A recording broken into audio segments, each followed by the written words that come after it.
یہ فارم 45 کے تحت اور جو کہ آئین اور الیکشن کمیشن کے رولز یہی تقاضا کرتی ہے کہ عثمان فرقانی صاحب کو نوٹیفیکیشن کیا جائے اور مزید حالات کو خراب نہ کیا جائے،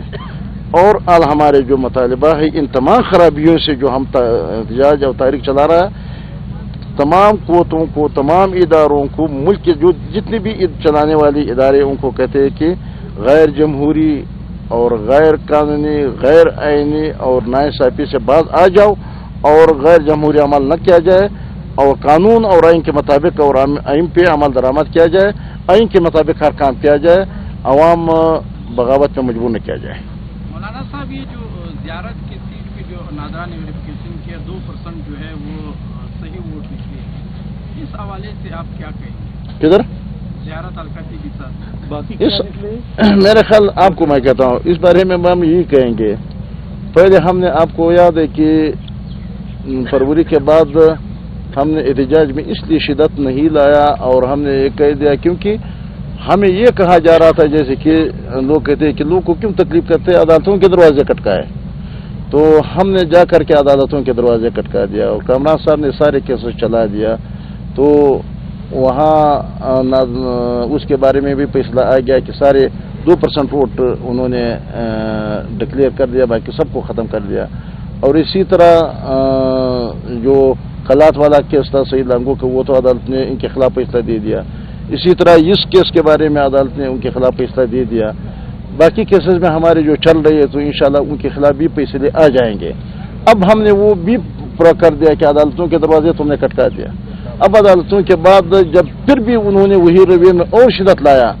تو اب یہ ہمارے ساتھ تو کرتے ہیں، لیکن ہمارے ساتھ کے بجائے وہ عدالتوں کے ساتھ بھی کرتے ہیں، عدالتوں کو فیصلے کو سرے سے فیصلے ہی نہیں سمجھتے،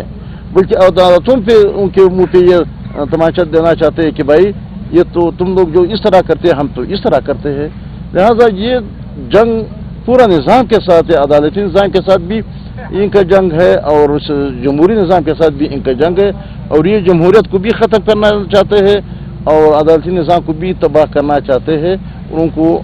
اپنے گھر کی لونڈی بنانا چاہتے ہیں۔ مولانا صاحب، آپ نے ابھی یہ بات کہی کہ پیپلز پارٹی کے حوالے سے آپ کو تحفظات ہیں، لیکن 2002 کی اسمبلی میں جب آپ سینئر منسٹر تھے تب یہاں دیکھا گیا کہ مرکز میں آپ کو کاف لیگ حرام تھی، صوبے میں حلال تھی۔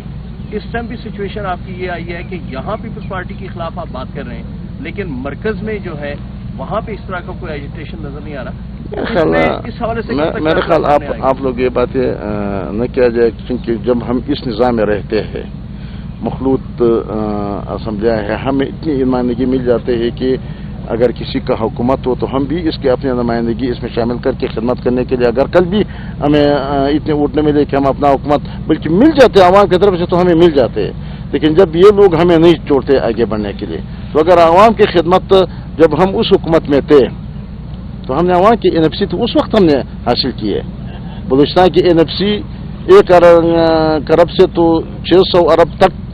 یا 700 ارب تک پہنچا دیا، تو ہم نے اس وقت میں حاصل کیے، تو ہم اس مقصد کے لیے اس حکومت میں شامل تھے۔ اس وقت کے 18ویں ترمیم ہم نے لایا تو اس وقت ہم نے حاصل کیے، تو ہم اپنے مقاصد کے لیے، ظاہر بات ہے کہ جب آپ پارلیمنٹ میں رہتے ہیں، ووٹ کی بنیاد پہ فیصلے ہوتے ہیں، ارکان پارلیمنٹ کی بنیاد پہ فیصلے ہوتے ہیں، تو آپ اپنے مقاصد کے حصول کے لیے تو کسی سے کچھ لے کچھ دے والا معاملہ کرتے ہیں، تو ہمارے لیے سب کچھ حرام ہے، لیکن ہم وہ کام کرتے ہیں کہ بلوچستان کے عوام یا اسلامی نظام کے لیے جتنی بھی پیش رفت کر سکتے ہیں۔ ابھی اس وقت کے پارلیمنٹ میں بھی 5 ترامیم جو ہم نے منظور کیے ہیں،